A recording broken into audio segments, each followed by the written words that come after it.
मेरे तमाम सुनने वालों पर सलामती हो। मैं हूं MS अशरफ और आप देख रहे हैं हॉरर स्टोरीज विद AK। दोस्तों, जो कहानी मैं आपको सुनाने जा रहा हूं ये दर हकीकत मेरे अपने साथ हुआ। क्योंकि ये कहानी खुद मेरे साथ हुई है तो जितनी भी डिटेल्स मुझे याद हैं वो मैं सभी आपको बताऊंगा। कहानी छोटी है लेकिन थोड़ी इंटरेस्टिंग ज़रूर लगेगी और ये रियल स्टोरी है, इसमें कोई शक नहीं, कोई झूठ नहीं और बात काफ़ी पुरानी है। बहरहाल, कहानी शुरू करने से पहले मैं आपसे एक रिक्वेस्ट करना चाहता हूँ कि बराए मेहरबानी सब्सक्राइब का बटन ज़रूर दबा दें और साथ ही साथ बेल आइकन ज़रूर प्रेस कर दें। ऐसा करने से आने वाली हर नई कहानी आपको नोटिफिकेशन की सूरत में मिल जाया करेगी। तो मज़ीद वक्त ज़ाया करने से बेहतर है कि हम कहानी की तरफ चलते हैं।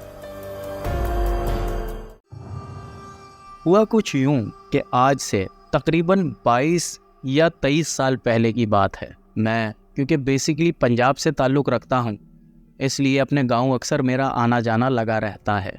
बहुत से सुनने वाले ये जानते होंगे कि रावलपिंडी डिवीज़न में एक शहर है जिसका नाम है कल्लर सईदा, और कल्लर सईदा के पास छोटे मोटे कस्बे मौजूद हैं। उन्हीं कस्बों में से एक कस्बा है जिसका नाम है चौआ खालसा।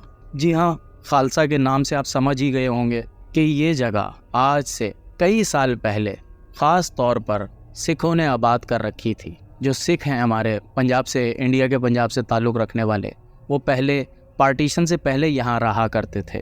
पार्टीशन के बाद वो लोग तो यहाँ से चले गए, लेकिन यहाँ पर मौजूद लोगों ने उनकी जगहों पर कब्ज़ा कर लिया।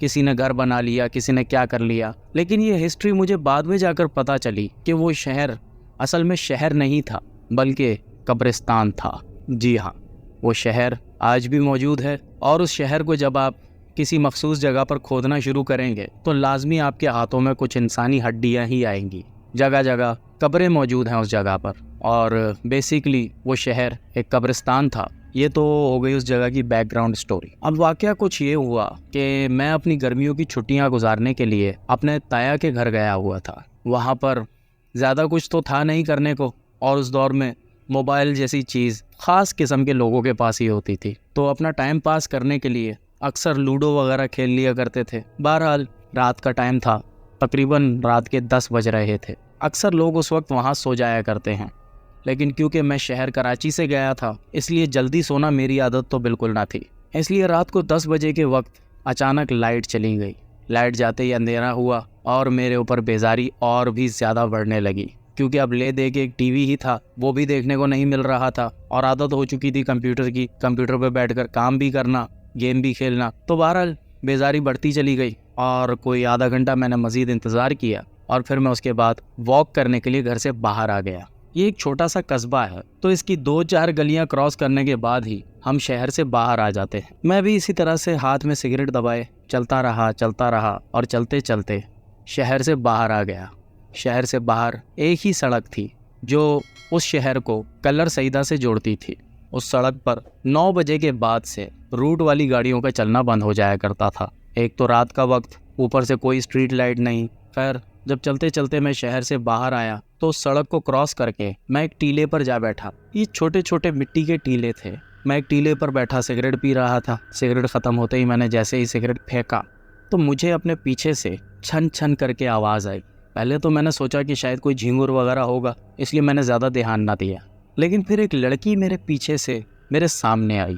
उसको देखकर मैं डरा या घबराया तो नहीं, क्योंकि दिखने में वो हार्मलेस लग रही थी। हाँ, उसने ज़रूर इंडियन टाइप का पार्टी ड्रेस पहना हुआ था, जैसे किसी शादी में जा रही हो या शादी से आ रही हो। जो लोग पंजाब में रहते हैं वो जानते ही होंगे कि रात के वक्त वहाँ पर शादियाँ नहीं होती, यूजुअली ऐसा ही होता। बहरहाल, मैं तो कराची से गया था तो हमारे यहाँ शादी ही रात को 11 या 12 बजे शुरू होती है और 4-5 बजे तक चलती रहती है। मैं बैठा हुआ था, वो लड़की पहले तो चलती हुई सड़क तक गई, फिर पलट कर बोली, सुनिए, क्या चौआ खालसा जाने का रास्ता आप मुझे बता सकते हैं? मैंने कहा कि आप बिल्कुल यहाँ से सीधी चली जाएं, ये सड़क सीधी चौआ खालसा जा रही है।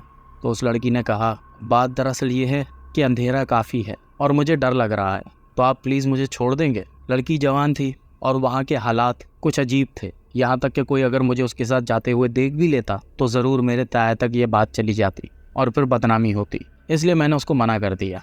बहरहाल, वो लड़की रिक्वेस्ट करने लगी तो मैंने बोला, ठीक है, आप आगे आगे चलें, मैं पीछे पीछे चल रहा हूँ। पहले तो लड़की राज़ी ना हुई, उसने बोला नहीं मैं आपके पीछे चलूँगी।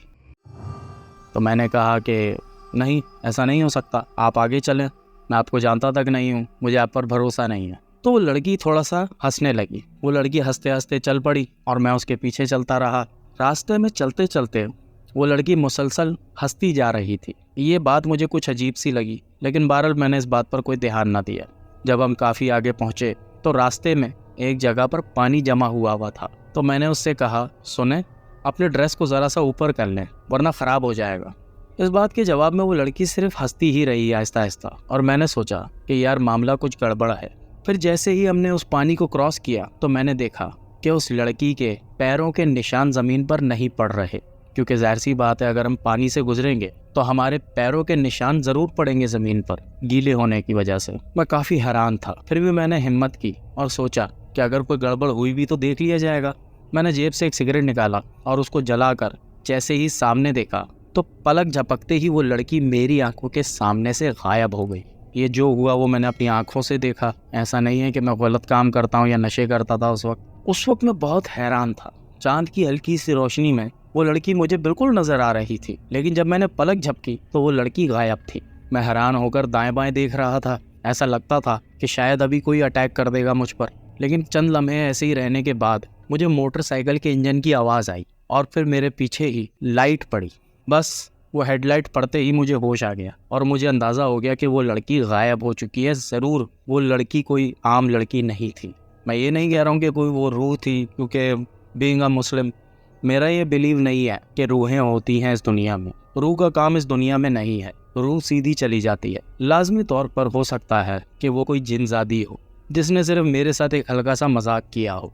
बहरहाल मेरे लिए इतना ही काफ़ी था कि वो लड़की मेरी आंखों के सामने से गायब हो चुकी थी। इसलिए मैंने ना आओ देखा ना ताओ, अपने पीछे आ रही मोटरसाइकिल को 50 कदम और पीछे छोड़ता हुआ मैं इतनी तेज़ी से भागा कि मुझे होश नहीं था कि मैं कहाँ भाग रहा हूँ। लेकिन क्योंकि गलियाँ जानी पहचानी थी इसलिए खुशकिस्मती से सीधा अपने ताया के घर ही पहुँचा। ताया के घर पहुँचते ही मैं चारपाई पर गिर गया। मैं ये तो नहीं कहूँगा कि मुझे 6 दिन बुखार रहा, 4 दिन बुखार रहा, लेकिन ये बहुत ही अजीब व गरीब किस्म का वाक़या था। तो मैंने सोचा कि आपके साथ ये बयान करूँ, आपके साथ ये शेयर करूँ।